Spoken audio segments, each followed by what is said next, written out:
हरे कृष्णा। मैं वरन कृष्णदासी यादव के लिए तरह का प्रसंग लेके आई हूँ प्रभु की कृपा का। प्रभु जो है बड़े ही कृपालु हैं और हमेशा सदैव अपने भक्तों के लिए वो लीलाएं करते रहते हैं। लेकिन आज बड़ी सुंदर सी घटना है, एक कथा को सुनी हुई सत्य घटना है पंढरपुर जो है वो स्थान जो है विठल प्रभु वहाँ पर विराजमान। घटना कुछ इस प्रकार की ही थी। एक बार उनका एक भक्त हुआ करता था जिसका नाम था गोरा जी। गोरा जी जो है कि मिट्टी के पात्र बनाया करते थे। एक बार की बात है कि वो मिट्टी के पात्र बनाते थे। उनकी पत्नी जल लेने के लिए, क्योंकि घर से दूर जाना पड़ता था, वो जल लेने के लिए जाने समय उन्होंने गोरा जी को बोला कि ये पुत्र का ध्यान दीजिएगा, मैं भी जल लेके आती हूँ। तो गोरा जी ने ये बात सुनी नहीं और विठल विठल विठल विठल जपा करते थे, हर दिन विठल को याद करते थे। हुआ कुछ इस प्रकार की, वो जल लेने गई पत्नी उनकी, बेटे को छोड़ के गई। बेटा पिता को देखकर उनके तरफ आगे आने लगा और उस समय वो मिट्टी को बर्तन बनाने के लिए पैरों से रौंद रहे थे। बेटा भी पिता को देखते देखते दौड़ के आया और मिट्टी में ही, उनको पता ही नहीं चला, विठल विठल विठल विठल बोलते बोलते बेटे की हड्डी ऊपर आ गई। बेटा बैकुंठ चला गया। उन्हें पता ही नहीं चला, बच्चे के रोने की आवाज़ ही उनको नहीं सुनाई दी। प्रभु में इतना वो लीन थे, इतना उनको याद कर रहे थे। जब पत्नी आती है जल लेकर और पूछती है कि बेटा कहाँ है, तो उन्होंने बेटा, उनको सुनाई नहीं देता है, उसको हिलाती है गोरा जी को और बोलती बेटा कहाँ है। बोलते बेटा मुझे नहीं पता, बेटा यहाँ था क्या। तो देखती है कि मिट्टी में उसका हड्डी ऊपर दिखाई देता है। वो देख कर रोने लगती है और व्याकुल हो जाती है और आसपास के जो गांव वाले थे आते हैं और गोरा जी को भला बुरा बोलने लगते हैं। तो बोलती है कि, बोलते हैं देखो, पत्नी भी खूब बुरा भला बोलने लगती कि ऐसा विठ्ठल में मग्न है कि आपको बेटे का ध्यान ही नहीं रहा, बेटा हमारा वैकुंठ चला गया। जब पत्नी गोरा जी को सुना रही थी तो ये देखकर वैकुंठ में प्रभु को बहुत अच्छा नहीं लगा।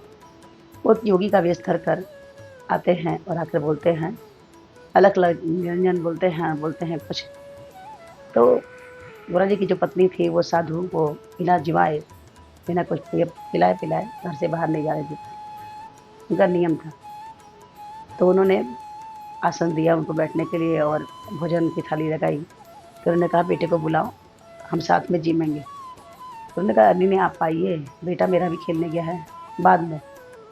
तो बोलते हैं नहीं नहीं, जब तक बेटे को नहीं बुलाओगी हम नहीं खाएंगे, बेटे को बुलाओ बेटे को बुलाओ।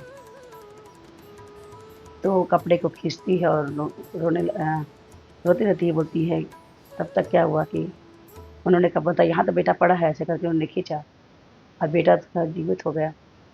आया और जब ये बात गोरा जी को पता चली तो गोरा जी अपनी पत्नी को बहुत बुरा भला बोलने लगे कि तुम्हारे कारण हमारे प्रभु को, तुम अगर बुलावर हमको न बोली होती, तुमने विठल जी को न सुनाया होता, तो आज प्रभु को मेरी सेवा के लिए धरती पर आना पड़ा, अपना वैकुंठ छोड़कर आना पड़ा।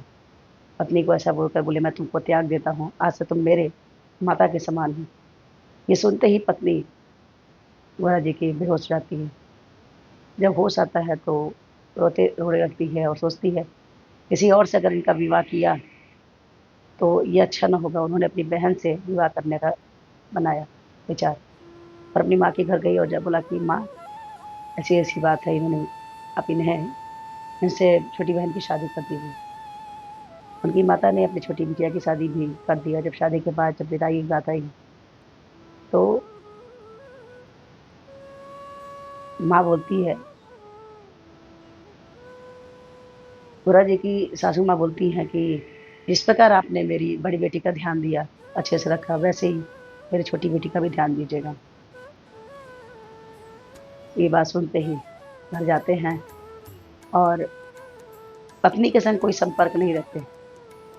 ये बात जब उनकी पत्नी को आंचल, जो पहली वाली पत्नी थी, उनको आंचल चलता है कि ये तो पत्नी के संग में रहते ही नहीं है, वो तो अच्छे के लिए शादी कराई थी। लेकिन जब ये नहीं रहते तो उन्होंने क्या किया कि एक रात में जब गोरा जी सो रहे थे तो उनकी बाजू में अपनी बहन को सुला दिया।